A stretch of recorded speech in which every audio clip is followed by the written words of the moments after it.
Hi, baby boomer fans. We are Jackie and Janine, the Pfeiffer sisters, and love to talk about the 1950s, inviting you to reminisce with us as we explore experiences of that decade.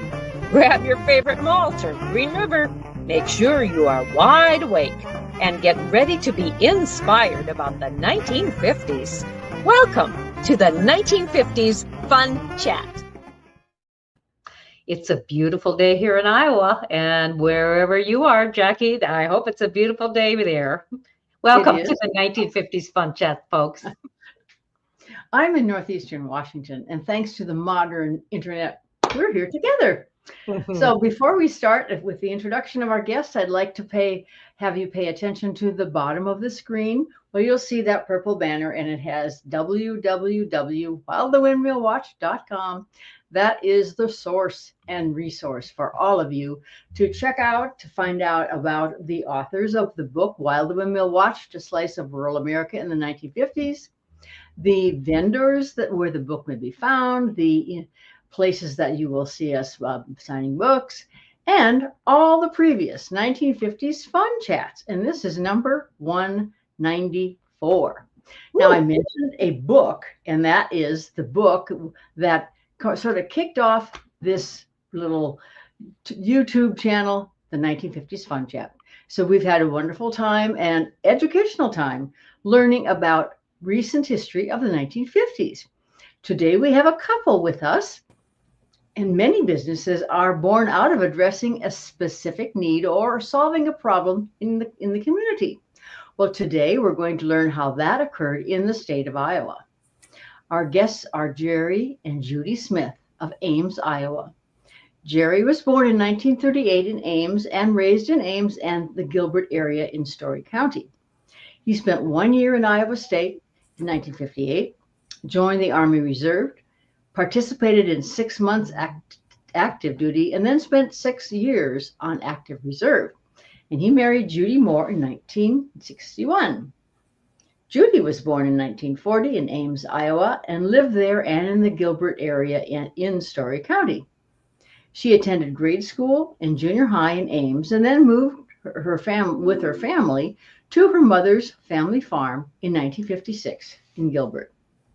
After graduating from high school in 1959, she attended Iowa State University, Des Moines Area Community College, the University of Iowa, while earning a degree as an LPN, a registered nursing degree, a bachelor's degree in health arts, and a master's degree in audiology.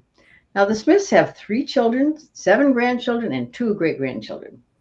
Judy and Jerry owned Hearing Unlimited for 50 years, nearly 50 years. They currently reside at Green Hills Community in Ames, Iowa. So Jerry and Judy, we welcome you to this 1950s Fun Chat. Thank you. Thank you.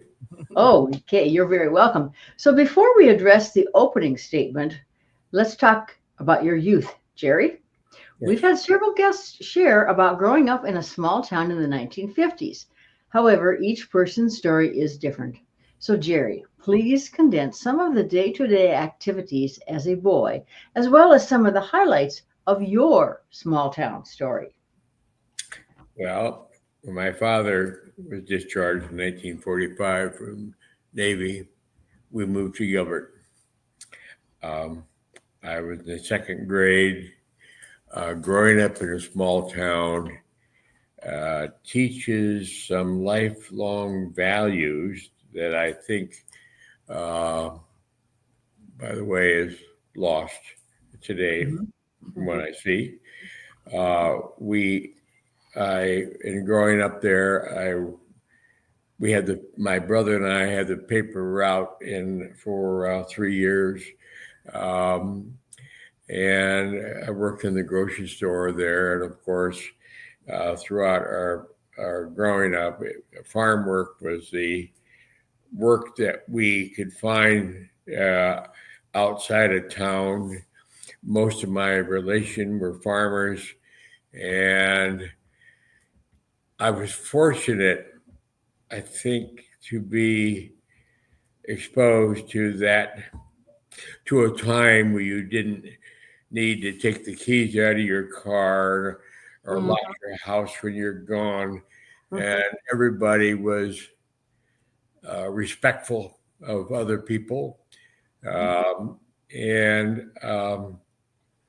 we had never heard of anything like dope of any kind. It was a good, wholesome life. And so I cherish that part of my world because it sets a value system throughout my life. Mhm. Yes, Okay. very true. We experienced the same thing, Jerry. Yes.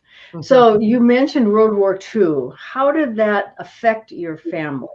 Can you think of anywhere that might have affected your family? Well, I lived in Ames when Dad was drafted during World War II. And so Mom and myself, and I had one brother at that time. We didn't have any money to live on. We lived in an upstairs apartment, but we had to move to Grandpa's farm. That's where my mother was raised, up by Gilbert. Mhm. And so we moved into there. And in growing up in those times, having breakfast at 6 o'clock, after 17 cows were milked, and of course, I wasn't big enough to do much, but I made a lot of trips to the cob house, and I carried a lot of water from the well to the house. We didn't have electricity, of course, or water, and there was, and of course, the outdoor pervy was our way of life. Mhm. But as tough as we grew our own fruit, we grew our own vegetables. Uh, and of course, we had hogs and cattle, uh, horses. Grandpa always had two teams of horses that he worked all the time. I remember those days when everybody worked all the time. I remember Grandma taking duck feathers and making pillows, Mhm. and the chickens running around in the yard, and the turkeys and the ducks, and fish in the horse tank, and well, great life, by the way. Yeah, yeah. I guess. Did you ever run out of things to do? Never. Yeah, I bet. I bet. No boredom. Yes. Nobody never went for a period with things not to do. Yes. Mhm. Yes. So, Judy, how about relating to the introductory sentence? How did addressing a specific need in your community lead to a nearly 50-year answer to that need? In other words, how did you get involved in hearing health field? Well, my nursing played a part in it. Mhm. I was working at a clinic in Ames, and I worked for an ear, nose, and throat specialist, and that that broadened my interest in hearing. So when Jerry decided he wanted to go into business for himself, uh, he ended up going into the hearing aid business and the audiology business. I started helping with that, and ended up being the director of audiology services for our company. Mhm. And Jerry, why were you interested in audiology? I wasn't really interested in audiology, but I was trying to get into something for myself. Okay. I'd worked at different places, Uh-huh. and at that time, we were married, and a couple of years later, we had our first child, and a couple of years later, we had a second child. It was a time to do something, and it was suggested to me one day that at that time, we had no hearing aid services in Ames. And so I thought, by George, that's what I'm going to do.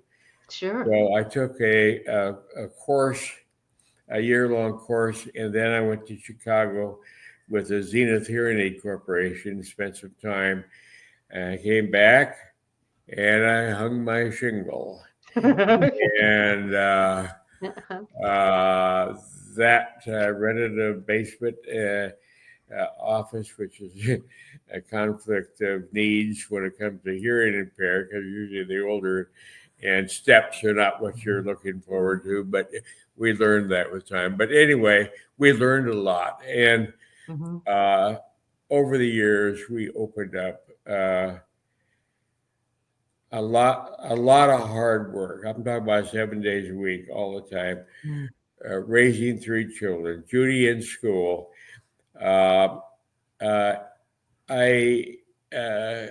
We opened up we had 27 offices at one time, with a excellent staff. If I had any talents at all, it was in my ability to hire good help, because some of that help that we hired 50 years ago, plus 50 years ago, is still with us today, doing other jobs than hearing aid, because we sold the business several years ago. But we opened up and my daughter runs the Minneapolis operation, and I have one son here that runs the Ames and works in Carroll and Clarion.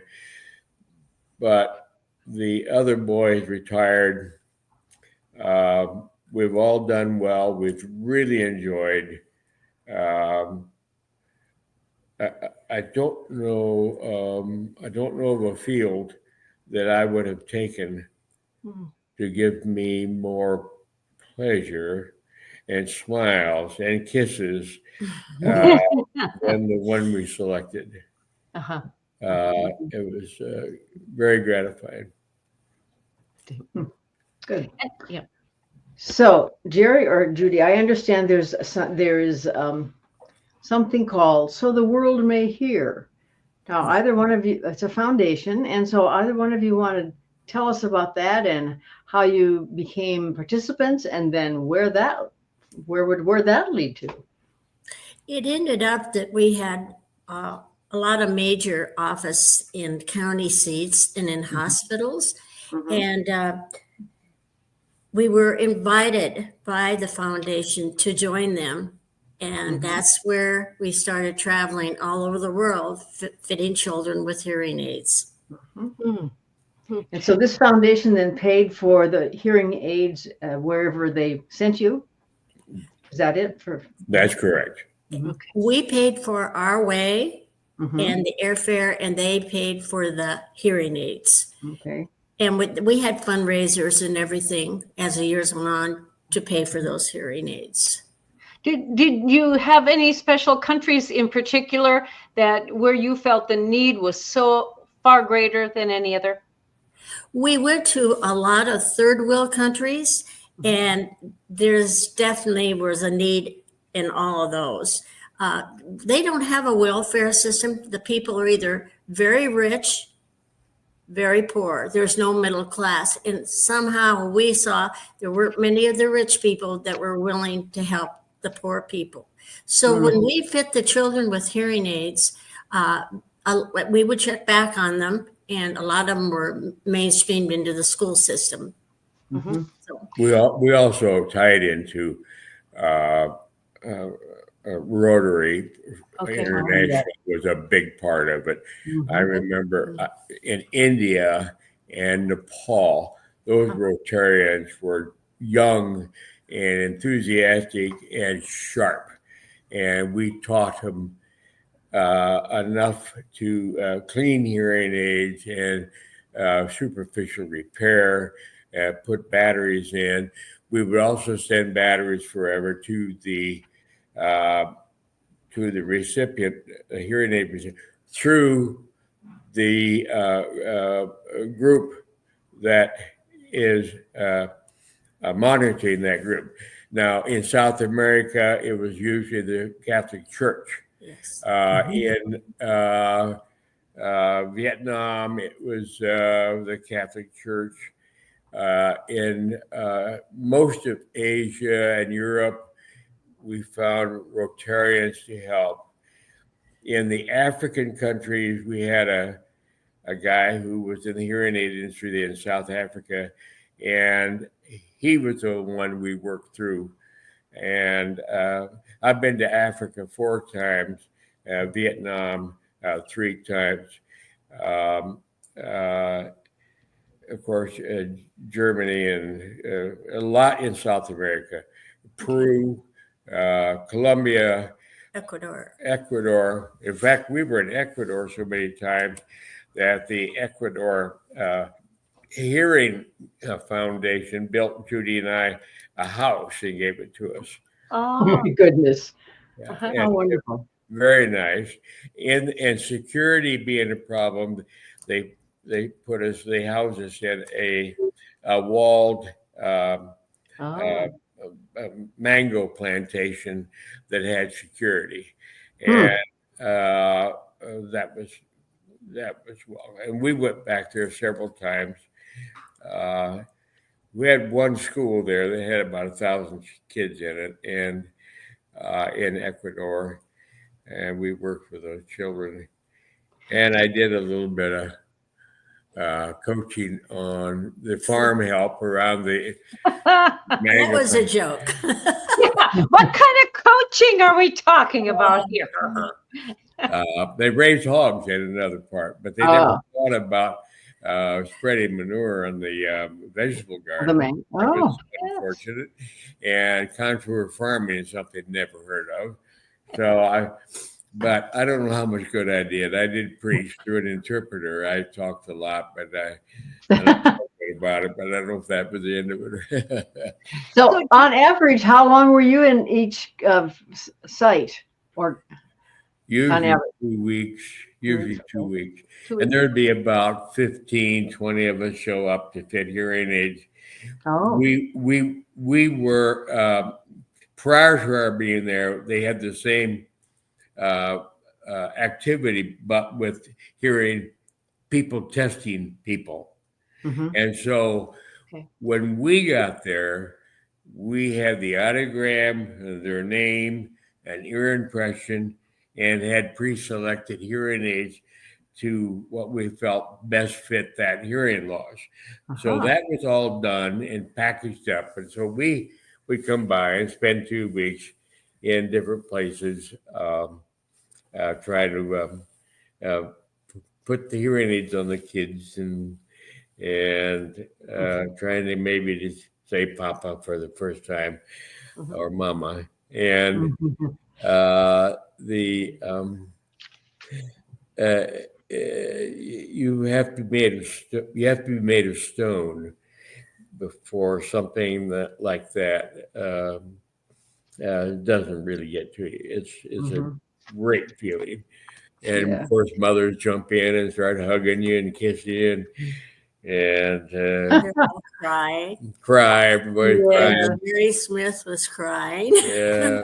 Yes. So Judy, was it mainly through the schools then that you were able to help these children, or how did they come to you? How did you know about them? The priest at different Catholic churches would arrange with the children, pick out children that needed the help, and they'd contact the foundation, and then we would take crews. We call them missions, and go and fit the children. We would train people there. A lot of the nuns came to Minneapolis from the different countries and were trained up at the Minneapolis factory. And we'd leave equipment and teach them to, run the equipment for minor things. And then they could, like, if the hearing aids were broken, they would have to send them to the factory, and we would fix them and then send them back to the church. You talk mainly about working with children.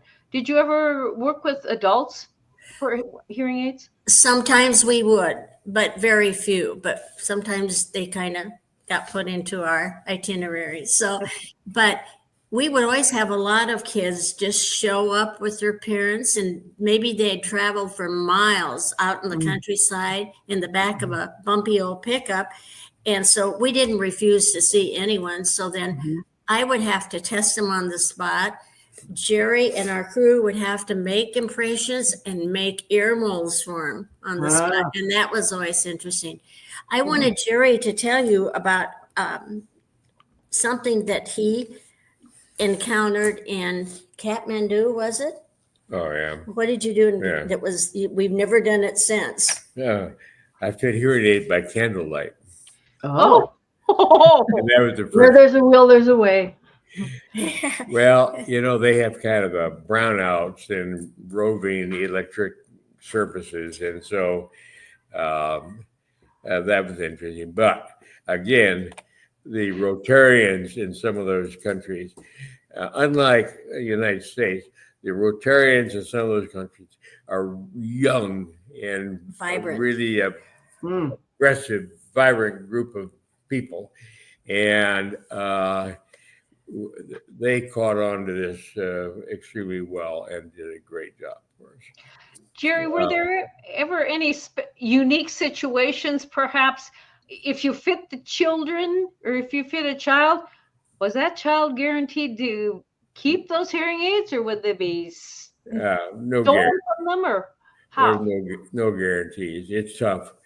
It's tough. And it's a marginal benefit to somebody who's, for instance, had severe hearing loss for many, many years. And for them to hear sounds until he can relate to those sounds and what they mean, the hearing aid is just a lot of sounds. And so they have to learn that. And again, we would teach our partner groups these things, and they were to work with them in our absence. But to answer your question, no, there's no guarantees, but we got them started and tried to teach the people that were going to be there what needs to be done to make it successful. They would have oral rehabilitation for the children so that they could learn to speak. So there'd be somebody there trained to do that. And as far as the hearing aids, it's in the schools, the school teacher would keep them in the classroom, but at night they left their hearing aids at the school. Okay. Well, now that was in some parts of the Yes, world. That's because not in everywhere. no, not everywhere, but in some parts of the world, Vietnam was. they wanted to make sure the child was going to have the hearing aid for school. So, Okay. Did any of those children, as they grew up, did they find a need that they didn't need the hearing aid anymore, or not? I don't believe so, because these are nerve losses, and nerve losses don't get better. Okay. So it's not something you recover someday, and that's not going to happen. And once you become dependent on the hearing aids, you would even find it, you'd be less willing to give it up. Sure. Is hearing loss congenital in certain countries versus others? that's a good question. Well, I think they have less early medical care. Right. And so the little things that you had with your children, like ear infection, untreated, might run into something like a meningitis, or might even something like worst case scenario. And so since there's nothing there to stop that possibility, they do have more hearing loss as children. And of course, hearing loss is hereditary in a sense. And of course, noise-induced hearing loss is not hereditary, but it certainly is a big reason for hearing loss in the United States anyway, with equipment. The children never had good hearing health care at all. and not medical care. These kids are, as we used to say, were from the sticks. They were out, they didn't have medical care at all. And then there was a lot of, they were vaccinated like our children are. And a lot of the kids had hearing loss from smallpox, believe it or not, which caused them to have a hearing loss. And it was just very interesting. We cleaned out debris from ears that you could not even believe. And I will elaborate on it. People sleep on the ground, end up with a lot of bugs in the ear. Oh my. And worms. Yeah. And worms. Oh, which then can migrate to the brain. You got it. Africa. We were in Africa several times.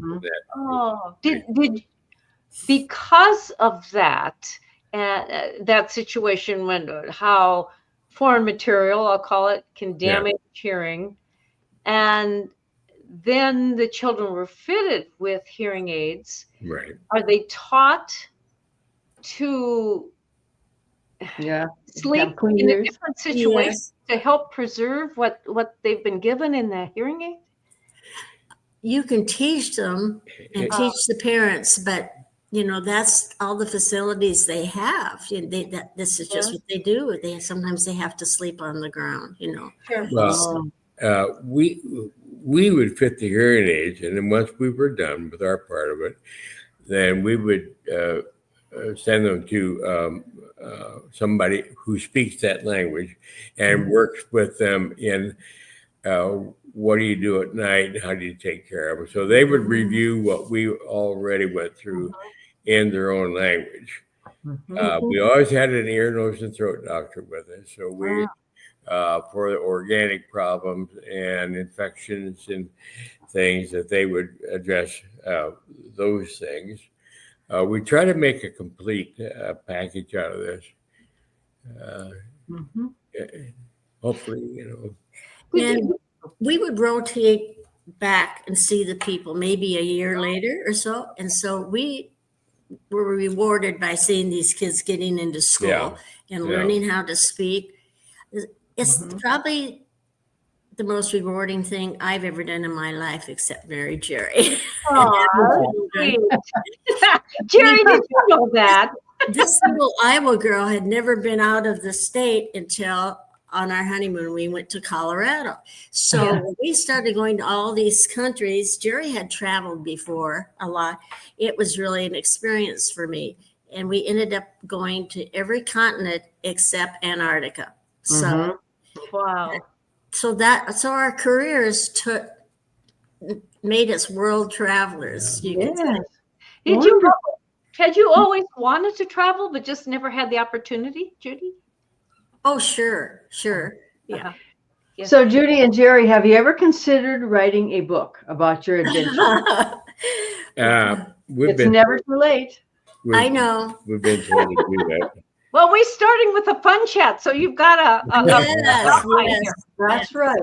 That's right. Did any of the children ever refuse to wear the hearing aids after they were fitted? It was just too far out for them? Not in front of us anyway. Yeah. I don't know. And our children then, our children are on the business, so they would go with us sometimes. And that's rewarding to watch our children working with those kids. Yeah, it's just a lot of fun. Our oldest son adopted our first two grandchildren from Guatemala. Yeah. So, and we had been to Guatemala several times. So we did like a thank you mission to Guatemala. And I planned the whole thing and ended up, I didn't go, but I guess they really had a nice time down there. Were these children that needed hearing aids? The children he adopted, no. Okay. He and his wife adopted. They couldn't have any children, so they adopted a pair of brothers out of an orphanage down there. When they were 2 and 3 years old at the time. Oh, wonderful. Fortunate children. Yeah, and now they're big kids. They're both. They're 30 and 29. Yeah, So that's a long time ago. You think they'll join you in your business? No. One's he's a hot shot in a bank in Chicago, and the other's a mechanic, and that's what we wanted. Yep. So did you pick up any languages, especially Spanish, since you went to South America so often? Poquito, very little. It's all Greek to me. And macho, like we know what macho is. Yeah. It's very minor, but we always had I can't think An of interpreters with us. Oh yeah. Yeah. Speak English. I would think so. How did you find the reception of medical staff in those foreign countries? Did they welcome you, or were they pretty standoffish? I thought, well, we had our own with us, you know. I really don't. Oh yes. I didn't think anybody. I didn't feel rejected by anybody. I mean, we've run into some pretty interesting situations, like trying to get to the airport, and you look up and there's a tank coming up and 100 soldiers behind it coming toward you, and so you're backing up and then finding another street to try to get to the airport, and you run into the same thing, and we're running into some of that, but that was because of domestic problems and nothing to do with us.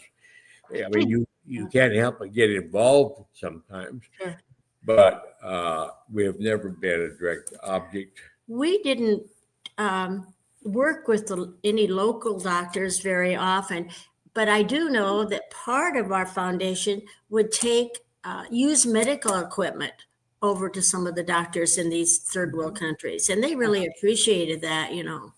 So, is there an opportunity even today for someone to join the group that you were in, or be a part of the hearing situation in foreign countries? The group that we were in has become defunct. No, it hasn't. Is it still going? Yeah, it's still going. It's what happened was COVID. Sure. And that really, and they're getting back on their feet finally from COVID. In order to be involved with it, though, you have to have the training that we have in something, you know, and be able to provide your own transportation and this type of thing. Financially. Okay. It was our way of giving back.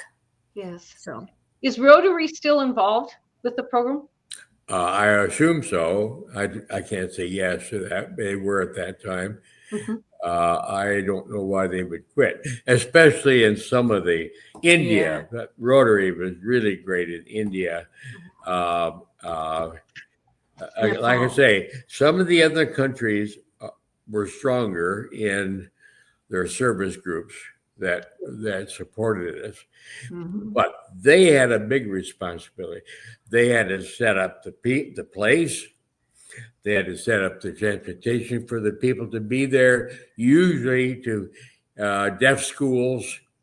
They would security was always a consideration, and the locals there they would set all that up, and then of course set up a place for us to stay when we got there, and in working in those places, I remember fitting kids until 10 o'clock at night, and then packing up all your stuff, loading everything up in the vans, driving 25 miles to a different town, offloading, get a little shut-eye, and at 8 o'clock the next morning, you're supposed to be at this location, and you look up and there's 200 kids waiting for their turn.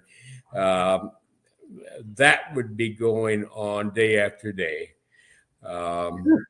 Did you ever want to say, I can't do this anymore? Never did. No. Every day. It was very, very, very rewarding.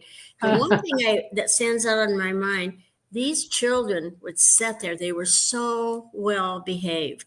Yeah. I hate to say this, but compared to our own children here in the U.S., there wasn't a peep out of them. Mm-hmm.